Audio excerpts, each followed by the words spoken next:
मास पर। श्री कृष्ण गोविंद हरे मुरारी, हे नाथ नारायण वासुदेवा। श्रीमद् भगवद गीता अध्याय 18। अर्जुन क्यों, हे महाबाहु, हे ऋषिकेश, हे वासुदेव, मां संन्यास त्याग जे तखे जुदा जुदा जानन चाहियां थो। श्री भगवान क्यों, कवि पंडित कामनाउन वारन कर्मन जे त्याग के संन्यास जानन था। विचार वारा महापुरुष सभिनी कर्मन जे फल जे त्याग के त्याग जवन था। केतरा विद्वान चवन था त कर्म दोष सां भरियल आहिनि, इन करे त्यागण खपन। ॿिया वरी चवनि था त यज्ञ दान तप रूपी कर्म त्यागण न खपन। हे भरत कुल में श्रेष्ठ, त्याग जे बारे में मुंहिंजो मत आहे। हे पुरुषनि में श्रेष्ठ, त्याग 3 प्रकारनि जो आहे,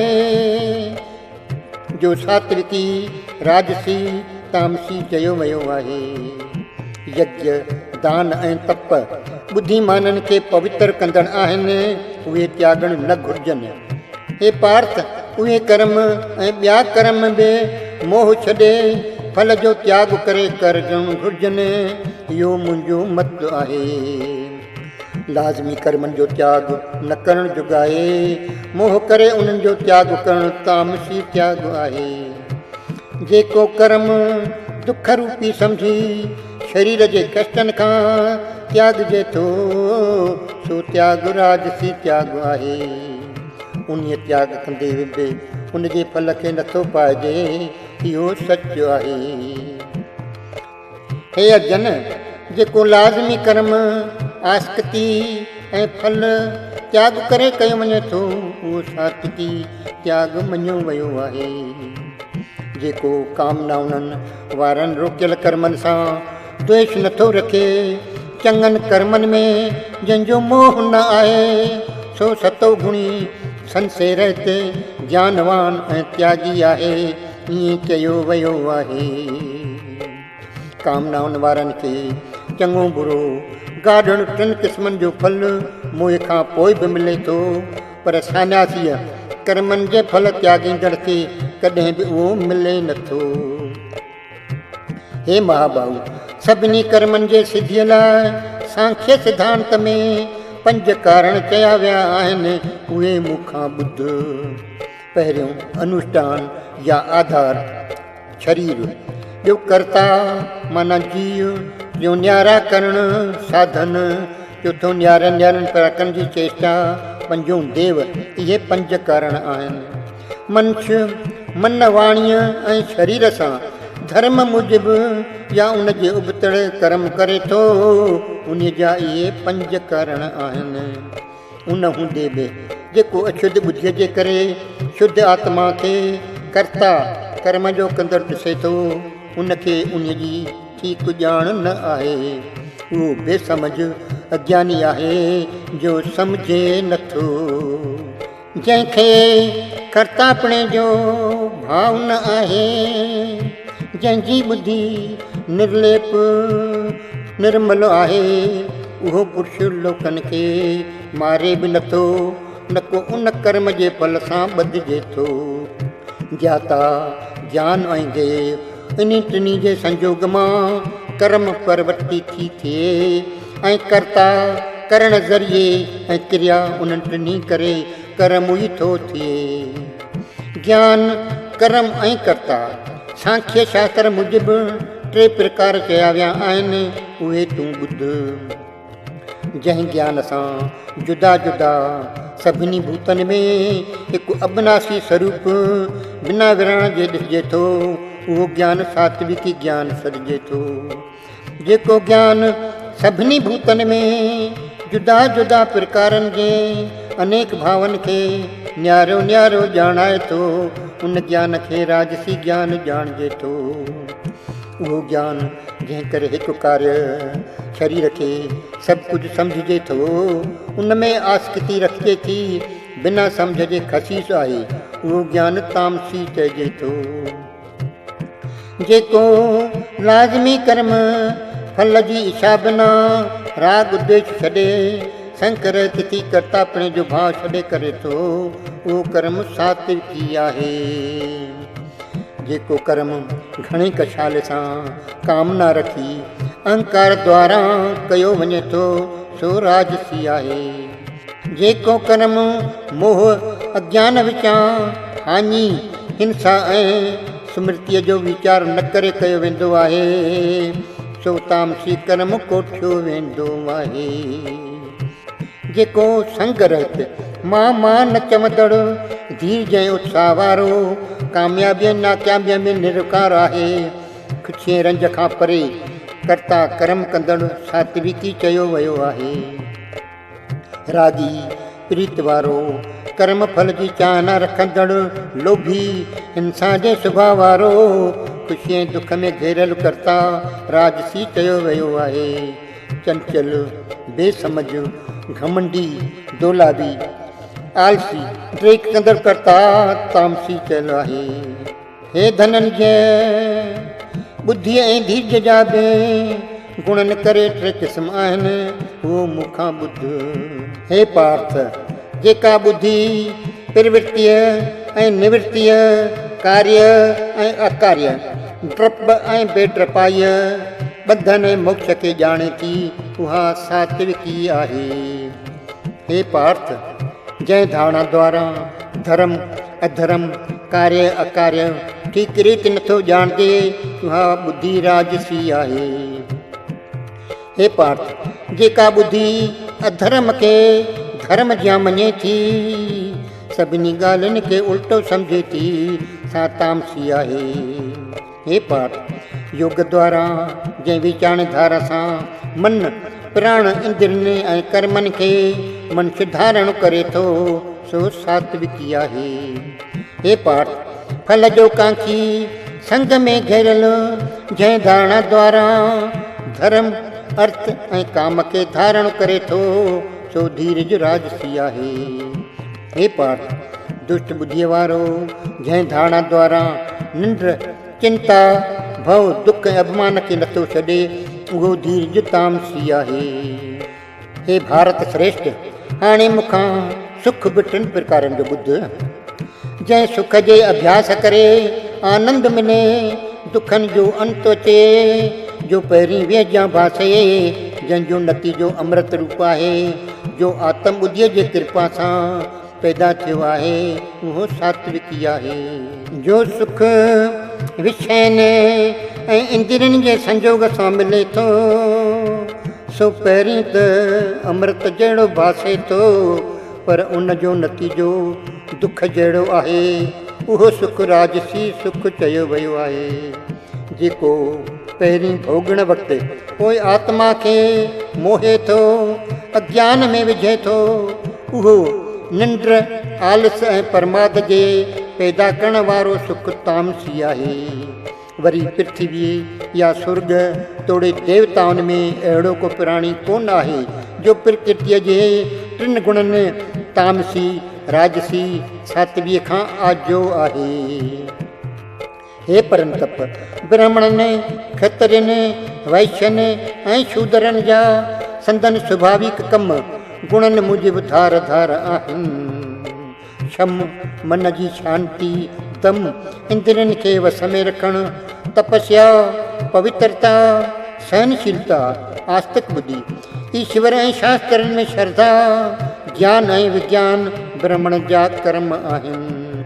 सूर्याई तेज धीरज चतुराई, जंगमा न मोटणु, दान स्वामी भाव, राज हलाइणु, प्रजा जी सुरक्षा खतरनि जा स्वाभाविक कर्म आहिनि।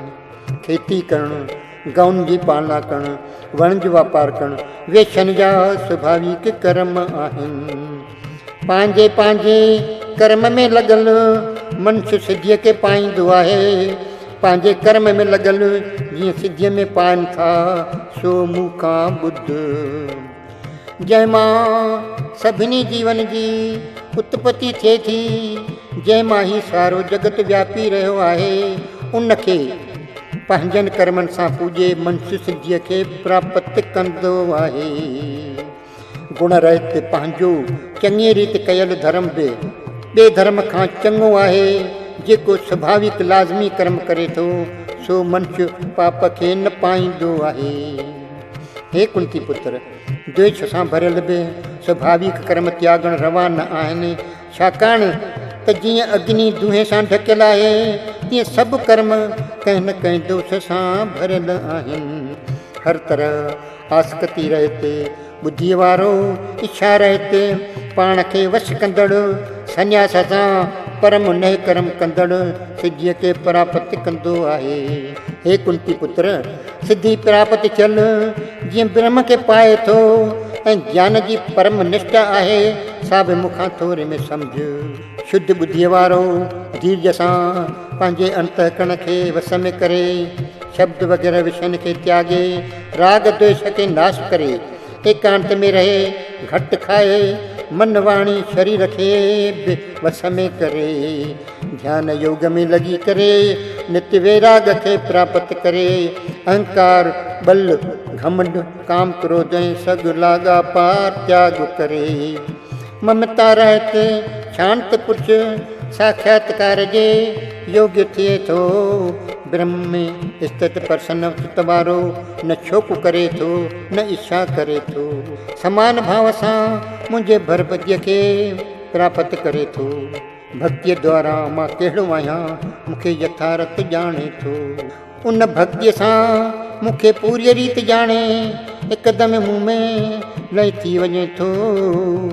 मुंहिंजे शरण में आयल सभु कम कंदे, मुंहिंजे कृपा सां सनातन अविनाशी पद पाए थो।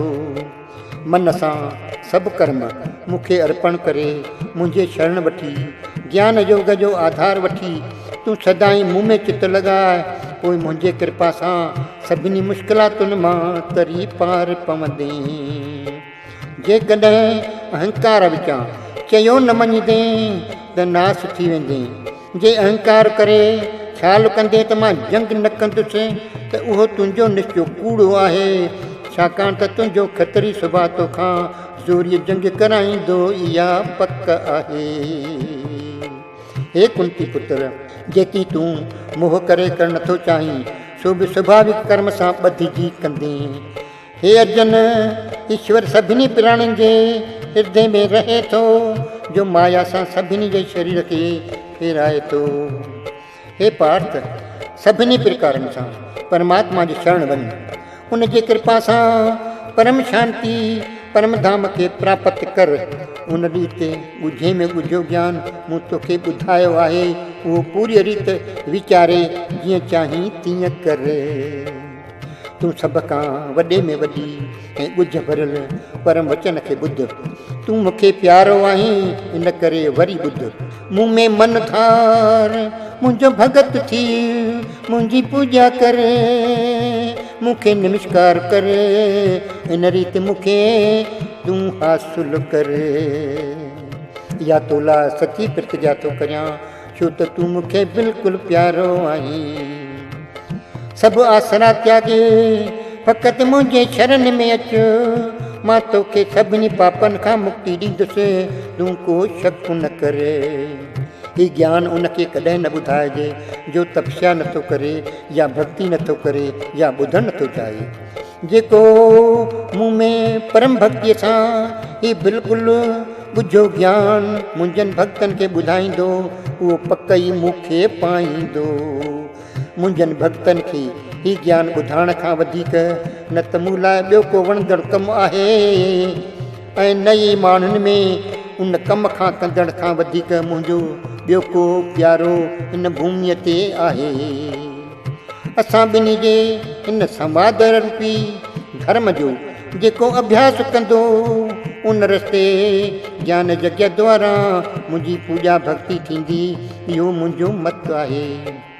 जेको माण्हू श्रद्धा सां विकूं कढण खां सवाइ ही ज्ञान रुगो ॿुधंदो उहो मनुष्य मुक्त थी पुण्य कर्म करण वारनि शुभ लोकनि खे पाईंदो। हे पार्थ, छा ही तो एकाजित चथां ॿुधो? हे धनंजय, छा तुंहिंजो अज्ञान मां उत्पन्न थियल मोह नाश थियो? अर्जुन चयो, हे उचेत, अव्हां जे कृपा सां मोह नाश थी वियो अथ में, ऐं स्मृति पंहिंजे असुलियत जी यादि थी अथ में, शक दूर थी विया अथ में।